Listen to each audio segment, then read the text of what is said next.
इस पूरे मामले पर फैसला सुनाते हुए जस्टिस बीवी नागरत्ना ने क्या कहा, आइए आपको बताते हैं। जस्टिस बीवी नागरत्ना ने क्या कहा है। अब वक्त आ गया है कि भारतीय पुरुष पत्नी के त्याग को पहचाने, बैंक में उनके संयुक्त खाते खोलें, एटीएम तक उनकी पहुंच बढ़ाएं। कुछ पति इस बात से अनजान हैं कि पत्नी जो कि एक गृहिणी है, वो भावनात्मक रूप से और अन्य तरीकों से उन पर ही निर्भर है। पति के लिए जरूरी है कि वो पत्नी को नियमित रूप से वित्तीय सहायता उपलब्ध कराए। यह भी कहा गया है जस्टिस बीवी नागरत्ना की तरफ से।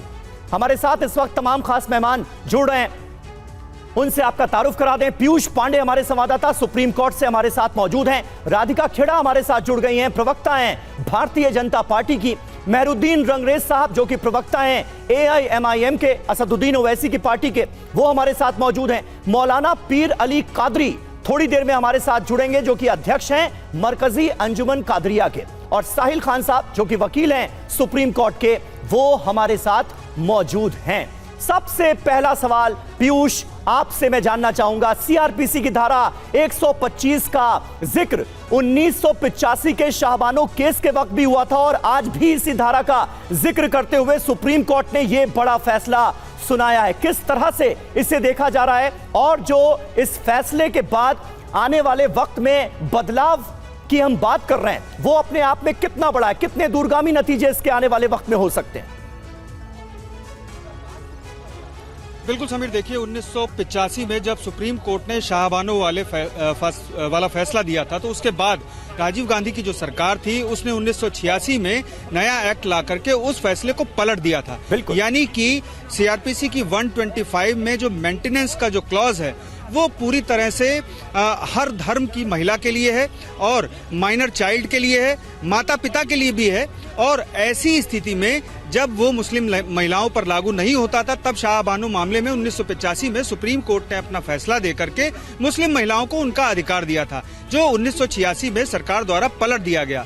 उसके बाद ट्रिपल तलाक मामले में भी सुप्रीम कोर्ट ने अपनी सिफारिशें की और कल जस्टिस बीवी नागरत्ना की डबल बेंच ने इस मामले में स्पष्ट फैसला दे दिया और शाहबानो की तर्ज पर ही ये दूसरा फैसला आया है, जिसमें सुप्रीम कोर्ट ने पूर्व में जो बदलाव किया गया था सरकार की ओर से, उस बदलाव को भी खारिज कर दिया है, खत्म कर दिया है।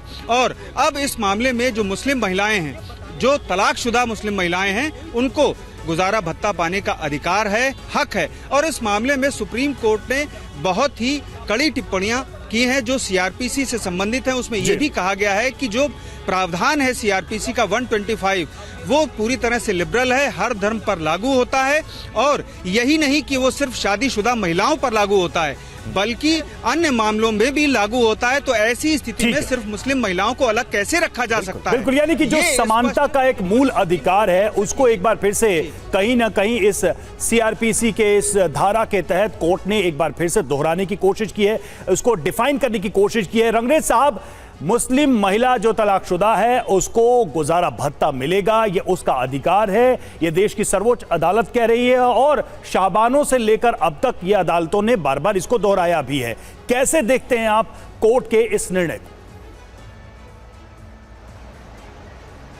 देखिए, मैं तो ये कहता हूँ कि गुजारा भत्ता तो जो भत्ता है, जो उनको पैसे मिलते हैं वो तो मिलते ही हैं, मगर जब किसी औरत के साथ में किसी एक मर्द की जब शादी हो जाती है और शादी ख़त्म हो जाती है, तो तब तक उसको जो जितने खर्चे होते हैं उसके, और जो बच्चा भी होता है तो उसके खर्चे और जो उसकी मेहर की जो रकम होती है उसकी अदायगी की जाती है। मगर जब वो औरत और वो मर्द अलग अलग किसी और व्यक्ति से जब शादी कर लेते हैं, उसके बाद तो कोई मेंटेनेंस नहीं बनता, ये हमारा मुस्लिम पर्सनल लॉ बोर्ड कहता है। और ये तो जज साहब जो हैं उनकी दोनों की राय बिल्कुल अलग अलग है। न्यायमूर्ति नागरत्ना ने फैसला सुनाते हुए कहा कि धारा 125 के सभी महिलाओं पर लागू होगा, ना कि सिर्फ शादीशुदा महिलाओं पर। और दूसरे जो जज साहब हैं मसीहा साहब, उन्होंने कहा, पीठ ने कहा कि पान भोषण दान नहीं बल्कि शादीशुदा महिलाओं का अधिकार है और ये सब विवादित महिलाओं का लागू पर होता है, चाहे वह किसी भी धर्म की हो। तो ये दिखाता है कि थोड़ी जानकारी कीजिए। बात उसकी हो रही है जब किसी महिला को अगर तलाक दे दिया जाता है और जब तक उसकी किसी दूसरे से शादी नहीं होती है, ये उस पीरियड की बात हो रही है। लेकिन जो मुस्लिम महिला अधिनियम है वो कहता है सिर्फ 3 महीने तक ही भरण पोषण की अधिकारी है मुस्लिम महिला। उसके बाद चाहे उसकी शादी किसी से हो या ना हो, वो अपने भरण पोषण के लिए सक्षम हो या ना हो, भरण पोषण अलाउंस जो दिया जाता है वो नहीं देगा पति। सारी लड़ाई है इसकी है। आप कह रहे हैं किसी से शादी हो जाए उसकी, फिर वो क्यों देगा? ये क्या बात कर रहे हैं आप? नहीं बिल्कुल समीर भाई, यही मैं, आप समझिए ना मेरी बात को, जो मैं समझाना चाह रहा हूँ। ये जो हमारा मुस्लिम पर्सनल लॉ बोर्ड है, वो भी तो जो है संविधान और देश के कानून के तहत ही तो हमें वो अधिकार मिला हुआ, और ऐसे ही हिंदू लॉ भी है।